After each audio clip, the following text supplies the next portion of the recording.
Welcome, have a nice day. Today is Saturday, 21st of September 2024. This day is celebrated as International Day of Peace. The International Day of Peace, also officially known as the World Peace Day, is a United Nations sanctioned holiday observed on annually 21st of September, that is today. It is dedicated to world peace and especially the absence of war and violence such as might be occasioned by temporary ceasefire in the combat zone of humanitarian aid access. The day was first established in 1981 and first observed in September 1982 and is kept by many nations, political groups, military groups, and people. To inaugurate the day, the United Nations Peace Bell is rung at the United Nations headquarters in New York City.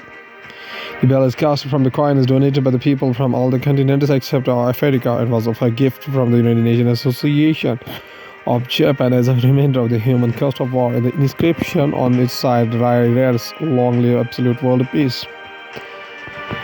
From the history point of view, on this day, on 21st of September 1857, the last Mughal Emperor Bahadur Shah Zafar surrendered to Major William Hodgson of the British East India Company's army. Bahadur Shah was rallying a point for the spoils in the revolt of 1857, and the war was fought in his name as the Emperor of India. So, starting the news with the news for the Hindu state is that God has emerged as a key group to work for peace, prosperity in Indo-Pacific, says Prime Minister Modi as he leaves for the United States visit. PM Modi plans for his trip to the United States on September 21st, 2024. Prime Minister Modi will be on the 3-day visit to U.S. to participate in the Quad Summit hosted by U.S. President Joe Biden and to address the Summit of the Future at the United Nations General Assembly in New York. As the Prime Minister Narendra Modi has departed for the U.S. for a 3-day visit on Saturday, September 21, 2024, he said that the Quad had emerged as a key group of like-minded nations to work for peace, progress, and prosperity in the Indo-Pacific. In his departure statement ahead of the U.S. visit, Prime Minister Modi has said that he will be on the 3-day visit to the United States to participate in the Quad Summit hosted by U.S. President Joe Biden in his hometown, Wellington, and to address the Summit of the Future at the United Nations General Assembly in New York. PM Modi will take part in the 6th Quad Leaders Summit in Wellington, Delaware, which is being hosted by U.S. President Joe Biden in his hometown on September 21st. Quad brings together 4 countries: India, Australia, Japan, and U.S. India will be hosting the Quad Leaders Summit in 2025.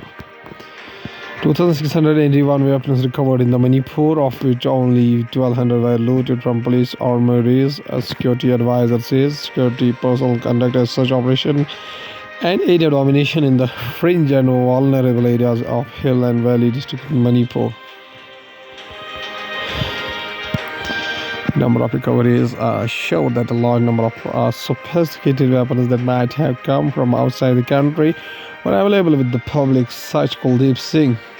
Manipur Security Advisor Kuldeep Singh said on Friday, September 20, 2024, that 2,681 weapons had been recovered in the state so far, out of which only 1,200 weapons were looted from the police armories.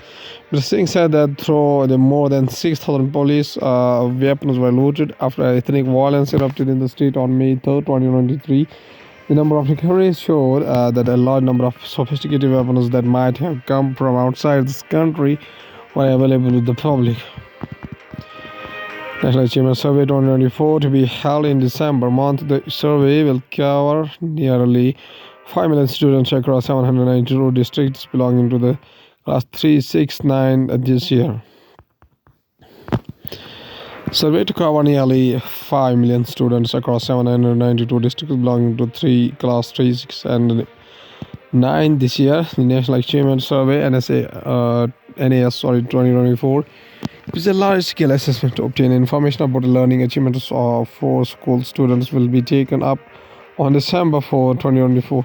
Senior officials in the Ministry of Education told The Hindu that the survey will cover nearly 5 million students across 792 districts belonging to the class 3, 6, and 9 this year. In the survey, 2021 class students of class 3, 5, 8, and 10 were covered.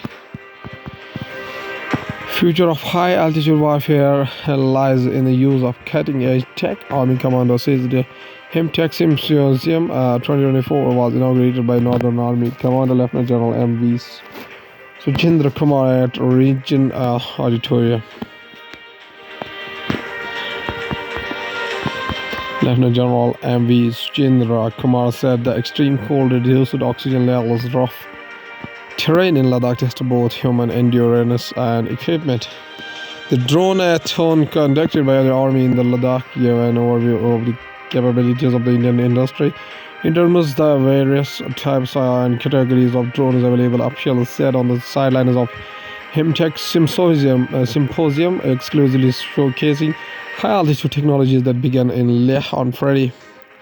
Since the 2020 standoff with China in eastern Ladakh, the Army has taken up major technology acceleration, especially in the high-altitude areas, as it reoriented its order of and deployed troops. President Draupadi Murmu battles for lag farming. President Draupadi Murmu being felicitated during the centenary celebration of Indian Council of Agriculture Research, National Institute of Secondary Agriculture in Ranchi on September 2024. Agriculture Minister Shivraj Singh Chauhan says there is need to increase the MSP on lag farming. President Draupadi Murmu on Friday, September 2024, batted for lag farming while taking part in the centenary celebration of the Indian Council of Agriculture Research and National Institute of Secondary Agriculture (NISA) in Ranchi, in presence of Chief Minister Hemant Soren and Union Agriculture Minister Shivraj Singh Chauhan. Speaking on the occasion, the President said, besides making farming a profitable venture, there are three major challenges for agriculture in the 21st century. Sri Lanka presidential poll live. Voting began in Sri Lanka's first poll since economic crisis. People wait in the line outside a polling station minutes before they start voting in the Sri Lanka's presidential election in Colombo on 21st September. The three main candidates contesting Sri Lanka's 9th presidential poll to elect the country's executive president have promised economic recovery and relief from the hardships for the island. Sri Lanka stepped out to vote today, September 21st, 2024, to elect their next president in a crucial election, the first to be held after the island's nation's economic crisis in 2022. A total of 38 candidates are in the fray. This election, which features a three-concerned race between the incumbent perennial Wickremesinghe, leader of opposition Sajith Premadasa, and the prominent opposition legislator Anurag Kumar Dissanayake. Weather B from the Hindustan Times newspaper. Rainfall in 2024, the even threat of floods and droughts. Hindustan Times analysis shows that the record high January-August rain has covered the biggest proportion of the Earth's land and area this year since 1979, the earliest available data. Narendra Modi in the US Prime Minister to attend Quad Summit, addressed Indian diaspora full itinerary. Narendra Modi once again United States visit. Prime Minister Narendra Modi departed for 3-day visit to the United States on Saturday morning. During his visit, Modi will attend the Quad Leaders Summit, participate in the discussions at the United Nations, and engage in several high-level meetings. The agenda. Prime Minister Narendra Modi will begin his 3-day visit on Saturday by participating in the Quad Leaders Summit in US President Joe Biden's hometown of Wilmington, Delaware. According to the Ministry of External Affairs, the leaders at the summit will review the group's progress over the past year and set the agenda for the year ahead to assist the countries of the Indo-Pacific region in meeting their development goals and aspirations. Following the summit, Modi will hold bilateral meetings with the other leaders of the group, Biden, Australian Prime Minister Anthony Albanese, and Japanese Premier Fumio Kishida. Jammu and Kashmir weather and air quality index. Today, cold start at 0.28 degrees Celsius. Check weather forecast for September 21st, 2024. The temperature in Jammu and Kashmir today on September 21st, 2024 is 5.95 degrees Celsius. The day forecast indicators a minimum and a maximum temperature of 0.28 degrees Celsius and 8.18 degrees Celsius, respectively. The relative humidity is 35% and the wind speed is 35 km per hour. Sun rose at 6:09 a.m. and will set on 6:20 p.m.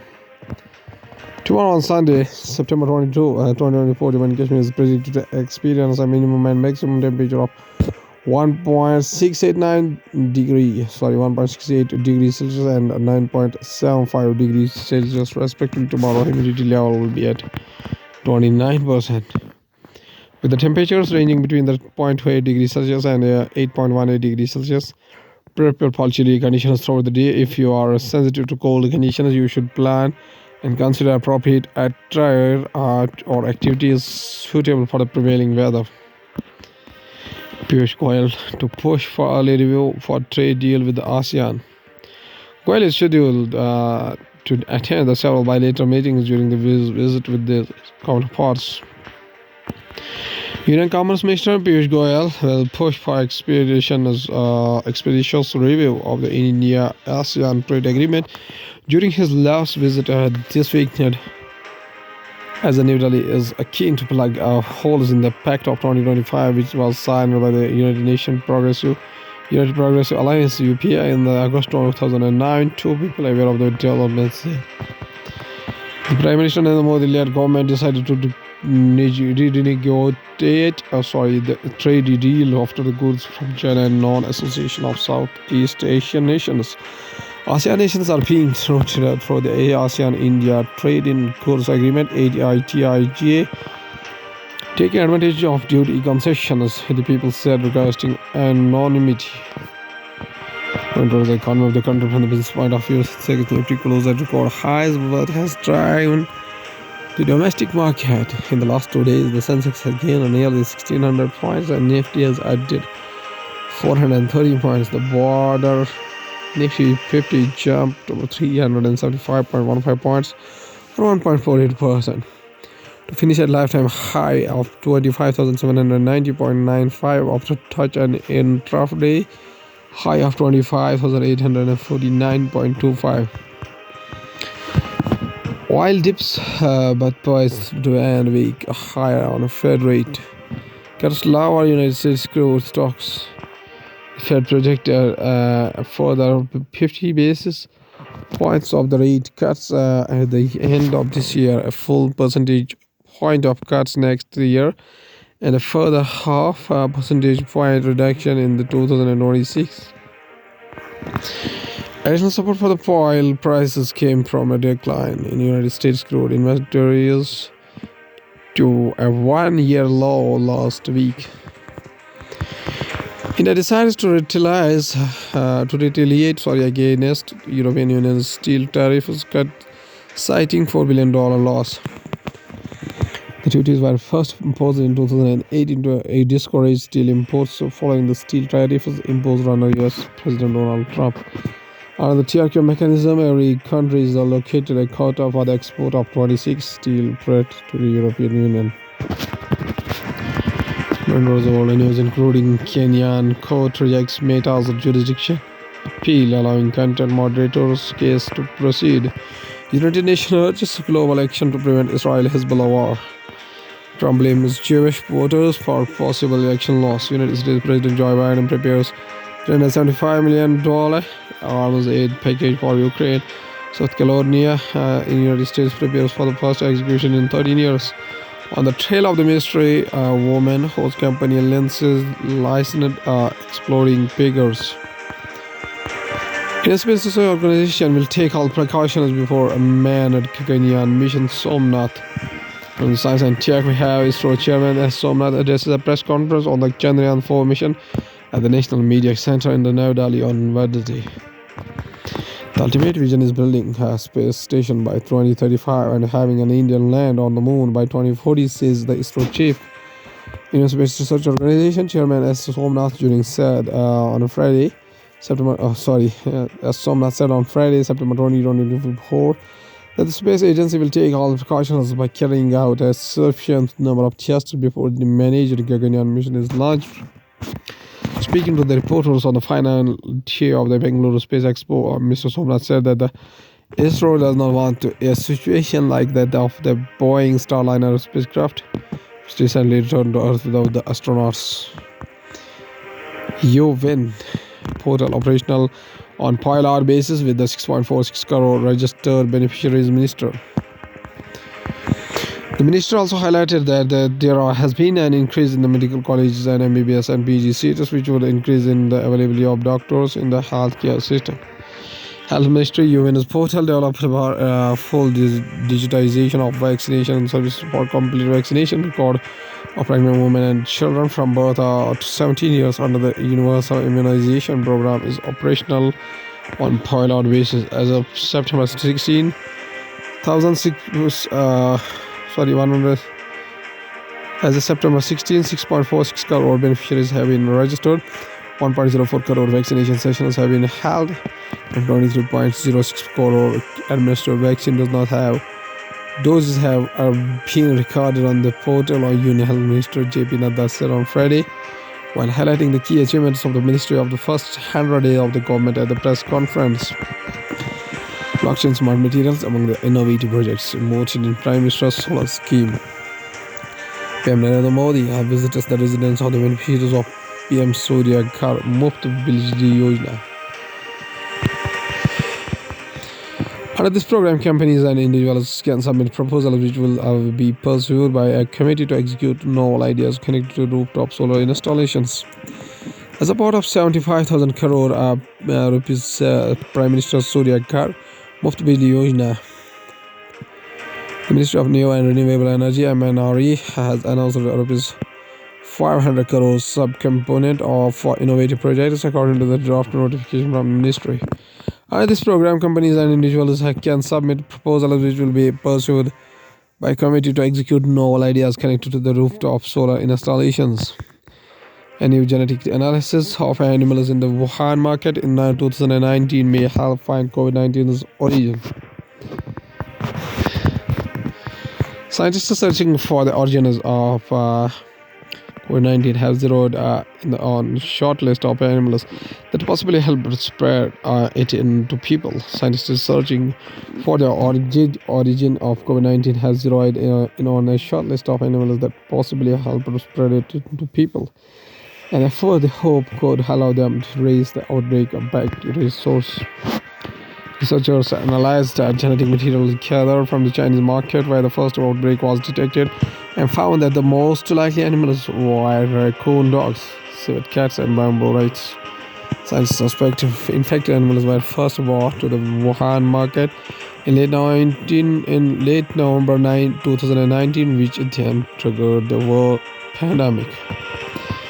United Nations to add nutrients to second round of Gaza polio vaccination. A Palestinian child is vaccinated against polio amidst the Israel-Hamas conflict in Jabalia in northern Gaza Strip on September 10. Discussions are also underway about the feasibility of adding further vaccination to the campaign, including the measles immunization, said Ted Chaiwan, UNICEF's Deputy Executive Director for Humanitarian Action and Supply Operations. The second round of vaccination campaign to protect 640,000 children in Gaza against polio will also deliver micronutrients, essential vitamins, and minerals, and conduct a nutritional screening as a senior United Nations Children's official said. Discussions are also underway about the feasibility of adding further vaccination to the campaign, including the measles immunization, as said Ted Chaiwan, United Nations International Children's Emergency Fund's Deputy Executive Director for the Humanitarian Action and Supply Operations. The first round of the polio vaccination campaign, which began on September 1st, reached its target of 90% of the children under 10 years of age, the head of the United Nations Palestinian Refugee Agency (UNRWA) said earlier. It was carried out in phases over 2 weeks during humanitarian pauses in the fight between the Israel and the Palestinian militants. Hamas, a second round of the polio vaccination has to be carried out within the 4 weeks. The World Health Organization confirmed last month that a baby was partially paralyzed by the two polio virus, the first such in the case territory in 25 years. A high risk of FMI and persists across Gaza as long as war continues and humanitarian access to restricted, according to the assessment by a global hunger monitor published in June month. In the same way that we have been able to reach all the children with polio vaccines, we need to move and use the same modality to reach children with their basic vaccines.